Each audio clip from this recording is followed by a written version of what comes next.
चीनी लोक दास्तान लंबे बालों वाली लड़की। तोकाओ पहाड़ की कमर पर एक लंबा आबशार लटक रहा था, गोया एक औरत चट्टान पर लेटी हो और उसके लंबे लंबे सफ़ेद बाल नीचे की तरफ लटक रहे हों। मकामी लोग उसको सफ़ेद बाल आबशार कहते थे और अरसा हुआ उस पर एक कहानी भी मशहूर चली आ रही थी। तोकाओ पहाड़ पर पहले पानी का नामो निशान तक नहीं था। पीने और आबपाशी के लिए जो पानी लोग इस्तेमाल करते थे वो बारिश के पानी पर मुनहसर था।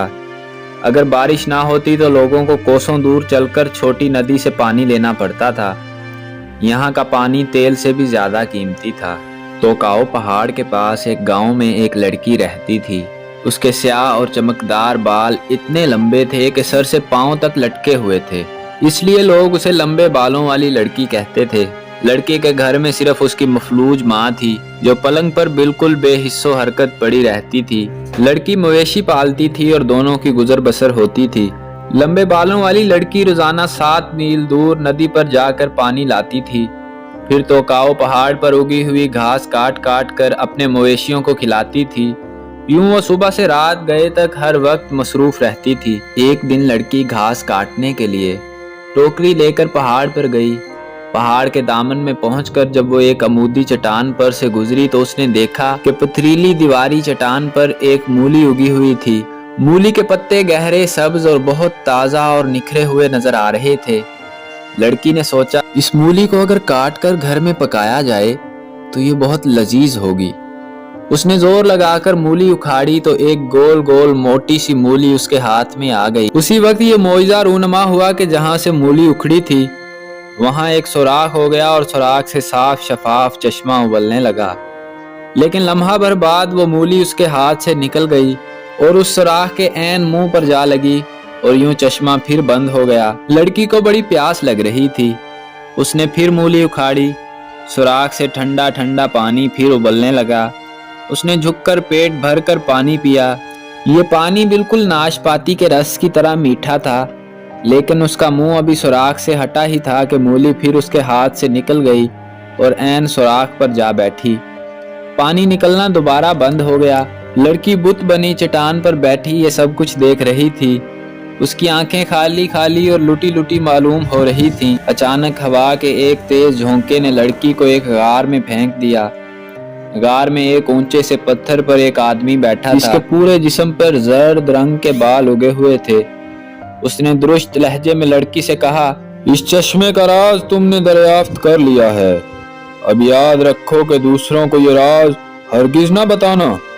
अगर तुम्हारे जरिए से दूसरे लोग भी यहाँ पानी लेने के लिए आने लगे तो मैं तुम्हें हलाक कर दूंगा। मैं इस पहाड़ का देवता हूँ, ये बात को तुम अच्छी तरह याद रखना। फिर हवा का एक झोंका आया और लड़की को उड़ाकर पहाड़ के दामन में ले गया। लड़की गुमसुम सी घर वापस चली आई। उसमें इतनी भी हिम्मत नहीं थी कि वह चश्मे की बात अपनी माँ को या गांव वालों को बताए। गांव के खेत पानी की किल्लत की वजह से खुश्क पड़े थे। गांव में मर्द हो या औरत, छोटा हो या बड़ा, सबको रोजाना 7 मील दूर नदी के किनारे पानी लेने जाना पड़ता था। लंबे बालों वाली लड़की ने बहुत चाहा कि वो गांव वालों को ये बताए कि तोकाओ पहाड़ पर एक चश्मा है। अगर मूली को उखाड़ दिया जाए और सुराख को बड़ा कर दिया जाए तो चश्मे का पानी बहकर पहाड़ के नीचे तक चला आएगा। लेकिन जब उसे जर्द बालों वाले वहशी देवता का ख्याल आता तो सारी बातों को वो फिर निगल जाती और मायूस होकर रह जाती। वो बहुत रंजीदा और गमज़दा रहने लगी। अब न उसे भूख लगती थी न नींद आती थी। वो हर वक्त खामोश खामोश रहने लगी। यूं लगता था जैसे वो गूंगी हो गई हो। उसकी आंखों में वो पहले सी चमक बाकी ना रही, बल्कि वो धुंधला सी गईं। उसके रुखसारों की सुर्खी गायब हो गई और उसके गाल जर्द पड़ गए। उसके बाल भी उतने स्याह और चमकदार नहीं रहे, बल्कि सूखे सूखे और बेरंग नजर आने लगे। माँ ने एक दिन उसके दबले पतले हाथों को पकड़कर पूछा, बेटी तुम्हें क्या परेशानी है? लेकिन लड़की ने अपने होंठों को भेंच लिया और एक लफ्ज भी नहीं बोली। दिन तेजी से बीतते रहे।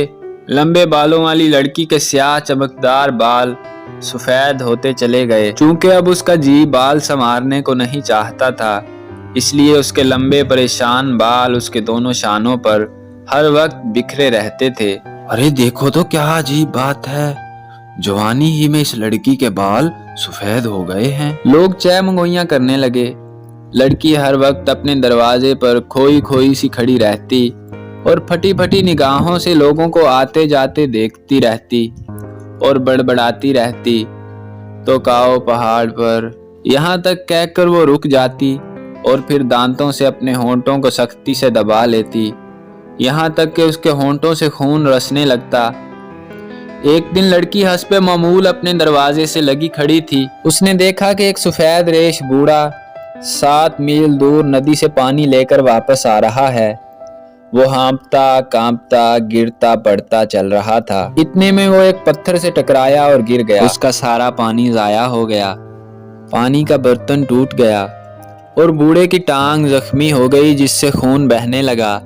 लड़की ने फौरन लपक कर बूढ़े को सहारा दिया और उसे खड़ा कर दिया। उसने अपने कपड़ों की झालर से एक धज्जी फाड़ी और बूढ़े के जख्म पर बांध दी। बूढ़ा दर्द से कर्रा रहा था। उसकी आंखें बंद थीं और दर्द से बूढ़े के चेहरे की झुर्रियां तक थरक रही थीं। लड़की फिर मुंह ही मुंह में अपने आप बड़बड़ाने लगी, तुम कितनी डरपोक हो। तुम्हारी ही वजह से खेत बिल्कुल खुश्क पड़ गए हैं और अनाज मुरझा गया है। चूंकि तुम मौत से डरती हो, इसीलिए लोग मजबूर हैं कि वो हाँफते कांपते पानी लाते रहें। अब इस बूढ़े की टांग भी टूट गई है। ये सब कुछ तुम ही की वजह से। यहाँ तक पहुंचकर उससे मजीद जब्त ना हो सका और वो बुलंद आवाज में बूढ़े से कहने लगी, बाबा, तो काओ पहाड़ पर एक चश्मा है, वहां लगी हुई मूली को उखाड़ा जाए, उसे काट दिया जाए और सुराख को बड़ा कर दिया जाए तो पानी नीचे आ जाएगा। मैं बिल्कुल सच कह रही हूँ, मैंने वो चश्मा अपनी आंखों से देखा है। बेशतर इससे कि बूढ़ा उससे कुछ कहता, वो उठ खड़ी हुई और गांव की गली कूचों में दौड़ते हुए पुकार पुकार कर सबको चश्मे के बारे में बताने लगी। उसके शानों पर लंबे लंबे सफेद बाल बिखरे हुए थे।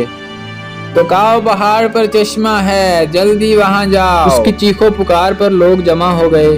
फिर उसने सारी दास्तान लोगों को सुना दी, सिवाय इसके कि देवता ने उसे धमकी भी दी थी। गांव वाले लंबे बालों वाली लड़की को बहुत नेक दिल समझते थे, इसलिए सबको उसकी बात पर यकीन आ गया। लोग अपने अपने हाथों में कुदालें फावड़े लेकर लड़की के साथ साथ तो काओ पहाड़ पर गए। अमूदी चट्टान को पार करके लड़की ने पथरीली दीवार पर उगी हुई मूली को उखाड़ दिया और उसे एक तरफ फेंक दिया। फिर लोगों से कहा, जल्दी से इस मूली को काट डालो, जल्दी करो, जल्दी करो। लोगों ने छुरियों से उस मूली को टुकड़े टुकड़े कर दिए तो सुराख से पानी निकलने लगा। लेकिन सुराख का मुंह चूंकि एक प्याली से कुछ ही बड़ा था, इसलिए पानी ज्यादा नहीं आ रहा था। लड़की फिर चिल्लाई, जल्दी खोदो, इस सुराख को बड़ा कर दो, जल्दी खोदो, जल्दी। लोग सुराख को खोदते गए और सुराख बड़ा होता चला गया। आखिर जब सुराख का मुंह बाल्टी के मुंह के बराबर बड़ा हो गया तो पानी ठाठे मारता हुआ नीचे गांव की तरफ बहने लगा। लोग खुशी से रक्स करने और कहकहे लगाने लगे। हवा का एक तेज झक्कड़ चला और लंबे बालों वाली लड़की गायब हो गई। लोग अपनी खुशियों में ऐसे मस्त थे कि किसी को लड़की का ख्याल तक न आया। काफी देर गुजरने के बाद अचानक किसी ने पूछा, अरे लड़की कहाँ है? तो किसी ने जवाब दिया, शायद अपनी माँ को ये खुशखबरी सुनाने के लिए घर चली गई। लोग खुशी से नाचते गाते बड़ी अमूदी चट्टान से उतर गए और नीचे गांव की तरफ चल दिए। लेकिन लंबे बालों वाली लड़की घर नहीं पहुंची। उसको तो पहाड़ के देवता ने पकड़ लिया था। देवता उस पर गुस्से से बरस पड़ा, मैंने तुमसे कह दिया था कि चश्मे का राज दूसरों को हरगिज न बताना, लेकिन तुमने पहल करके मूली को तुड़वाया और सुराख को बड़ा करवाया है। अब मैं तुम्हें हलाक करता हूँ।